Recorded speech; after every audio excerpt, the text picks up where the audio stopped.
Travel back in time to the battle between the sons of Zeus and the Titans. Zeus successfully overthrew the old gods to establish a new order on Olympus. However, Zeus's reign was still young and unstable.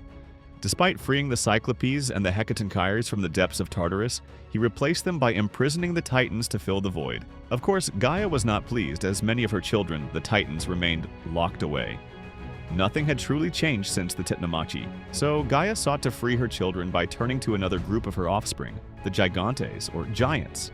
Actually, the Gigantes were born from the blood of Uranus when he was castrated, but since they fell to the earth, they were considered children of Gaia.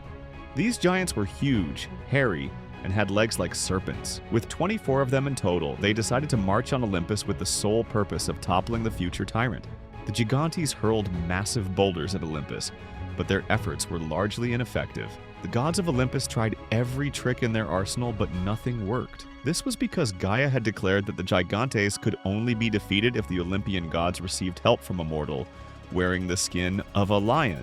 And then, somehow Zeus learned about it and immediately sent Athena down to Earth to find Hercules. By this time, the Gigantes had grown bored of throwing rocks and started stacking mountains to climb up to Olympus and engage in close combat.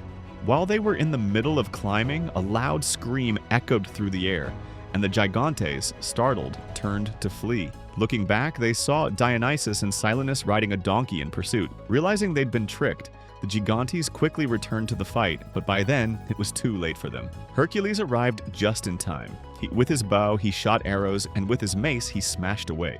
As the giants began to soften up, the gods of Olympus grabbed anything they could find and threw it at them. The Gigantes were struck and fell from great heights one after another. The battle grew more intense, with Ares charging forward and getting badly beaten. Fortunately, Apollo and Hercules covered him with their bows, allowing him to retreat. One giant, Porphyrion, continued climbing the mountain. When he saw Hera, he became infatuated and tried to take her as his wife. But Hercules rushed to protect his father's wife, and Zeus, seeing this, unleashed a powerful level 3 Super Saiyan bolt of lightning, striking Porphyrion down on the spot. One by one, the Gigantes fell, dead or wounded, while the survivors fled in panic. The marks of the battle still remain in the Mediterranean regions. One of the most notable is the giant Enceladus, who, while trying to cross the sea, was struck by a massive rock thrown by Athena, killing him instantly. His footprints are still visible on the slopes of Mount Etna, and the rock Athena threw became the island of Sicily in Italy. However, other sources say Enceladus was captured alive and imprisoned in Tartarus. In short, thanks to Hercules, the gods of Olympus secured a glorious victory. And this battle is known as the Titanomachy, the battle with the Gigantes.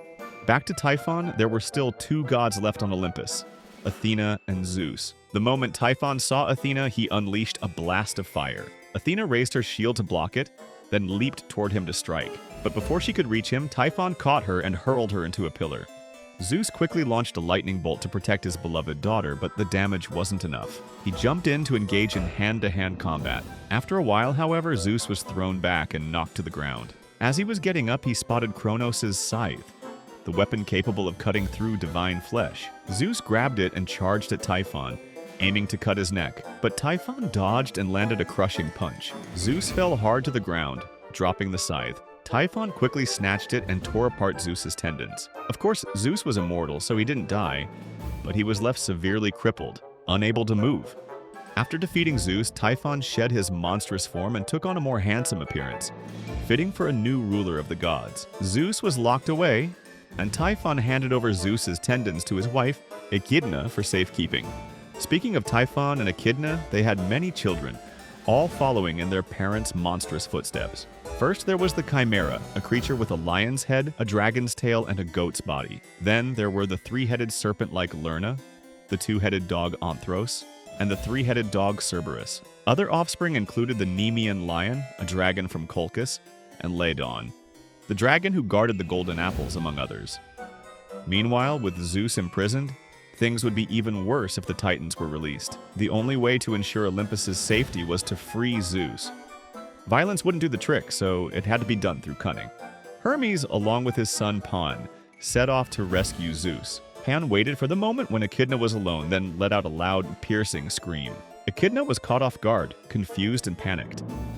At that moment, Hermes floored the gas pedal and snatched the box containing Zeus's tendons. There's another version of the story where Hermes went to Typhon, playing his lyre. Typhon, hearing the music for the first time, became mesmerized. Just as he was enjoying it, the string snapped. Hermes, seizing the opportunity, told Typhon that if he used the tendons of a god as new strings, the music would sound even better. Typhon, intrigued, handed over the box of tendons to Hermes. With the tendons in hand, Hermes made a swift escape and rushed to Zeus to perform a surgery on his father. Zeus stood up, stretched, and declared that he would take revenge on Typhon, but not before making his escape first. Typhon, furious but confused by his newfound superstition, sought out the Moirai, the Fates, to ask for a prophecy. The Moirai warned that if he fought Zeus now, he would lose. But Typhon was tricked. The Moirai, who despised Typhon for spreading chaos while they maintained order, gave him a poisoned apple. After eating it, Typhon was weakened, and this was when Zeus returned to battle. After a power balance had shifted, Zeus and Typhon were now evenly matched. But Typhon's morale was shattered, and Zeus, growing more confident, dodged every attack as if he were using some sort of cheat code.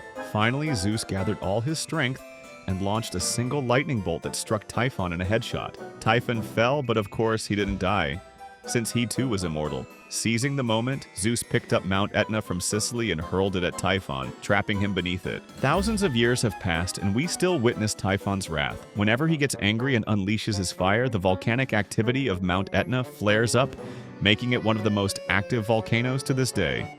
Thus, the third battle between the young gods and the old gods came to an end. The gods who had been hiding in Egypt began to make their way back to Olympus. With no more enemies to face, Zeus no longer had to worry about threats. It is said that Zeus, in his newfound peace, freed the Titans and sent them to a distant, faraway place. A land where the carefree, serene, and prosperous joys of the Golden Age still remained preserved. And so, the Greek mythology series officially comes to a close right here.